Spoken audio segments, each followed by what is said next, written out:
And welcome to a World of Warship Blitz video, and today's video is another loadout video, and this time we will be going through 3 of the cruiser lines. I think I'll have to do 3 loadout videos.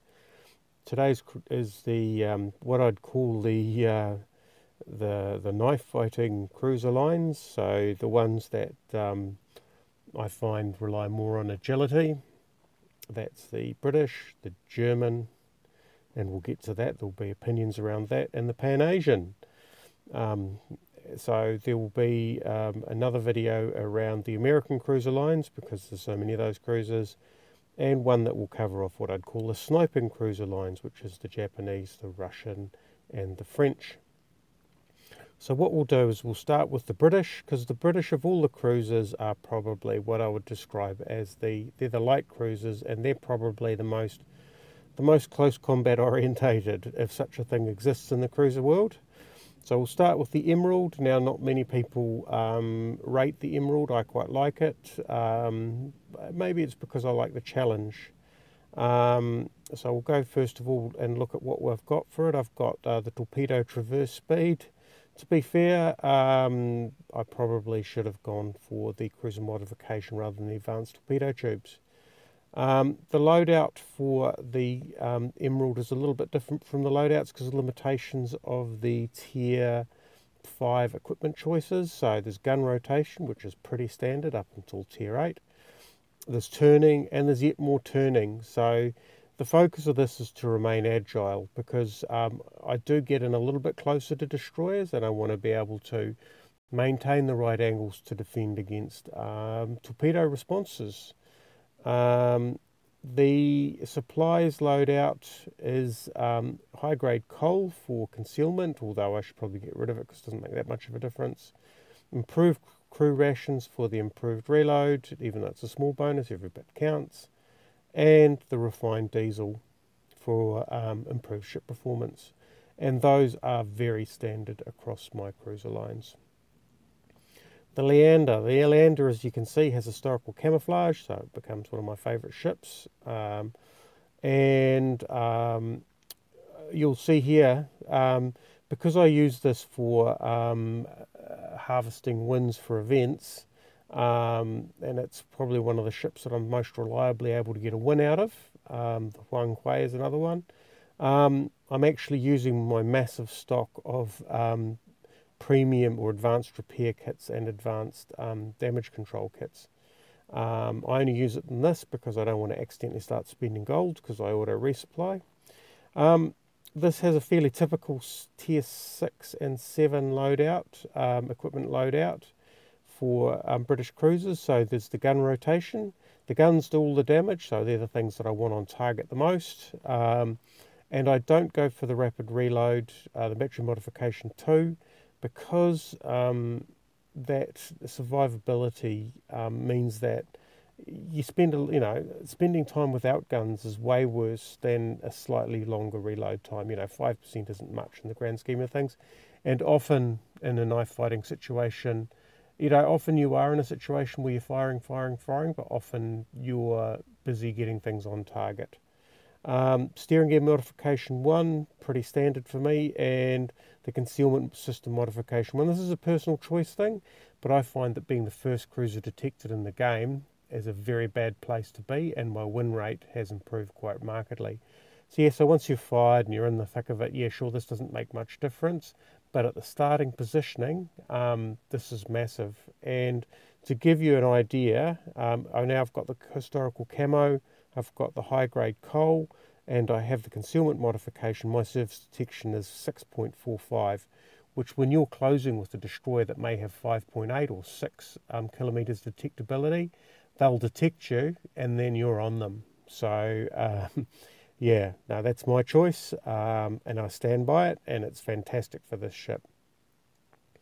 The Fiji, which I'm considering getting historical camo for, as far as equipment loadout is concerned, is exactly the same. Main battery modification, steering gear modification, and concealment system modification. Exactly the same as Leander, with exactly the same supplies. The high-grade coal, the improved fuel rations, and the refined diesel.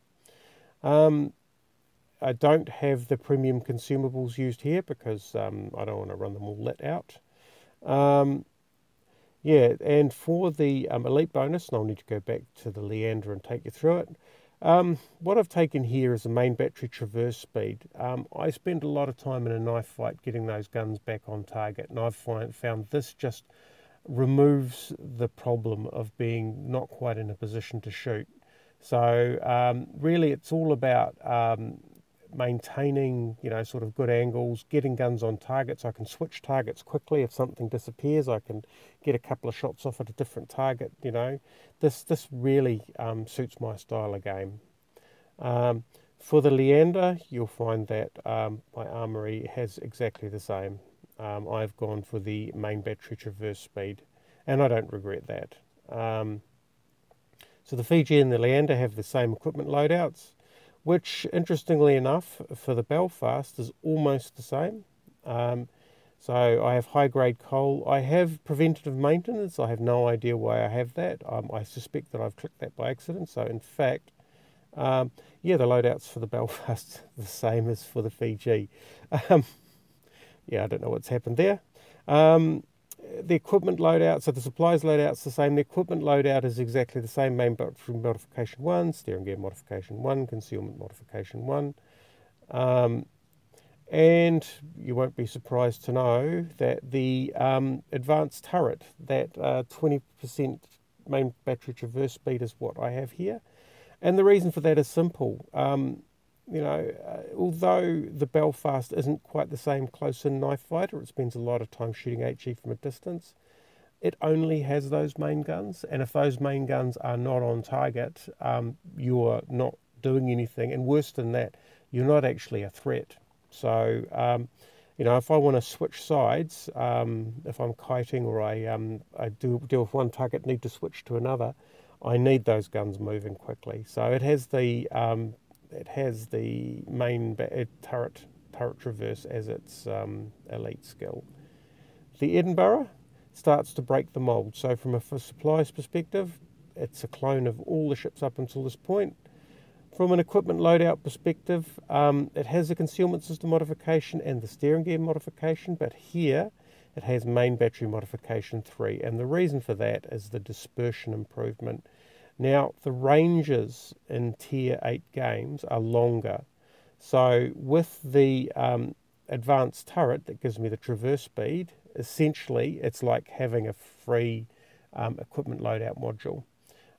So this does very well at those tiers, and yeah, so basically once I hit Tier 8, the dispersion, I try and deal with the dispersion so that I can get better shots at longer ranges, because range matters in these games. You get in too close, you get wiped out, especially in a light cruiser like this. The Neptune, for the supplies perspective, is only difference is it's got preventative maintenance for extra hit points, because its concealment is so rubbish that there's not really much point in playing with it. The equipment, you'll notice, is blank, and that's because I've only just got it and I'm working through. And at those prices, I'm really wanting to make sure that I'm doing the right thing. So I have the silver to buy the equipment, but I just don't want to make a mistake. So what I do is I play, and I use that to say, well, actually, I wish that was slightly better, or I can live with that. And then if I do wish it was slightly better, I can tweak it, and then I've chosen my equipment. So that's the British line. The next line we will go through, so just so that you know how I use them, apart from the Neptune, which I'm still learning, is I target destroyers. If I see a destroyer, I target them. I try and maintain a reasonable angle towards them so that I can flow through their torpedoes so that I don't get broadsided by torpedo salvos. And basically, apart from the Belfast, which just basically sits in smoke and just shoots things with HE, they really are knife fighters. They're very active games, and I spend a lot of time steering back and forth. And if I have to deal with capital ships, I can, but it's it's not a great game if all you've got is battleships and you're in a Fiji. Or it's a hard game. It can be a great game, but it's a really hard one. As for the armory, same story. I haven't selected because I want to work out what it is that I'm trying to tweak. Right, Königsberg. I don't have the Tier 4, I've sold that, but the Königsberg.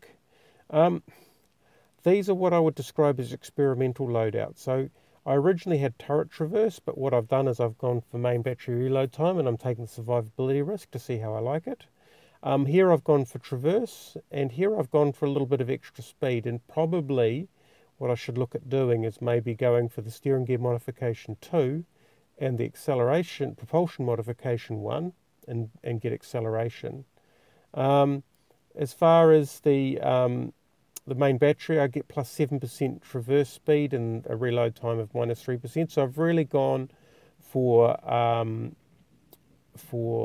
reload, for rapid fire. Its guns are excellent, and I'm trying to maximize it, and it means that I have to hold the distance out a little bit longer. That's all. This is what started it all. So I originally tried to maximize the reload for the Nürnberg, and I've actually enjoyed that. And although you do lose turrets, yeah, I seem to be warming to it. So it's always had the main battery modification 2 for the reload. It's always had the steering gear modification 1 for the agility. And here, because it's available, I've taken the concealment modification 1 to reduce the detectability so that I get more choice about the engagements. The supplies loadout is very much standard for any of my cruisers. So that's the, and I've shown you the elite gun operator. So we've got the reload from the minus 5% reload from the equipment, minus 3 from the elite bonus, and minus 3 or minus 2, I think, from the refined diesel, or improved fuel ration. So we're really just going for reload on this ship. I'm turning it into a bit of a sniper, even though I have said that it's a better close-in fighter than, for example, the Kirov or the Bajoni. The Tier 6 York, Tier 7 York, which I'd sold and bought back. The equipment loadout here is a very standard main battery modification 1 for the Traverse, and 2 sets of Traverse. Now I haven't gone for concealment because with 1 steering gear modification it just feels too sluggish and I get slammed too often. So I turn this into a little bit more of an agile cruiser so that I can survive a little bit closer. And what I sacrifice is the concealment. So you can see that the supplies, I don't bother with the high-grade coal. I save myself 750 silver a game. The elite bonus is main battery traverse, and potentially I should probably look at that equipment slot and maybe change it up, because it does have an 11-second reload, and maybe main battery modification 2 with its improved reload speed may be worth considering. But definitely the steering gear modifications 1 and 2 are important for this ship. And the Admiral Hipper, steering gear modifications 1 and 2, goes without saying, just to sort of keep it in the game. Otherwise it does become a bit of a sniper, and I find it's not, if you want a sniper, get a Russian ship. Here, because the ranges at Tier 8 open out, I've gone for the main battery modification 3 for that improved dispersion, and it definitely benefits from that. And the reason that I can do that is that I have the advanced turret, so that the main battery traverse speed is improved by 20%. So that's the Hipper, which is probably one of my favourite ships, and I am considering historical camouflage for this as well.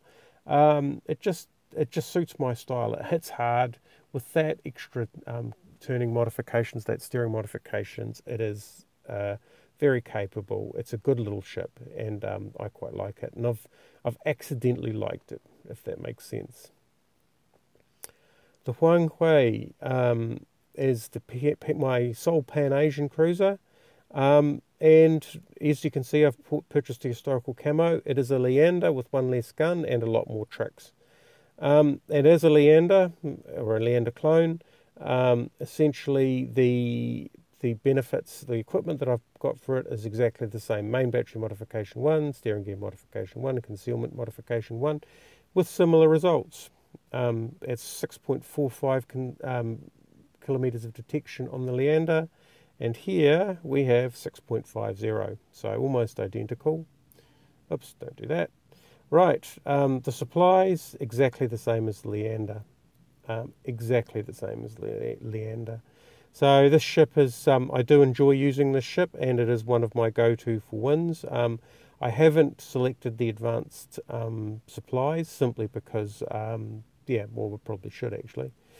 So those are what I would describe as the light or the combat cruisers, the close combat cruisers. It doesn't mean that they get into close combat with battleships, but what it means is that they're the sort of the close and destroyer hunters. So I hope you found this useful. A lot of the very similar equipment loadouts, so a lot of the lines run very similarly, but I hope it gave you some food for thought around how you would load out your light cruiser lines, and look out for future videos in which I go through other cruiser lines, battleship lines, and eventually aircraft carriers, as I already have a video around my loadouts for destroyers loaded. Thanks for watching, and we'll catch you next time.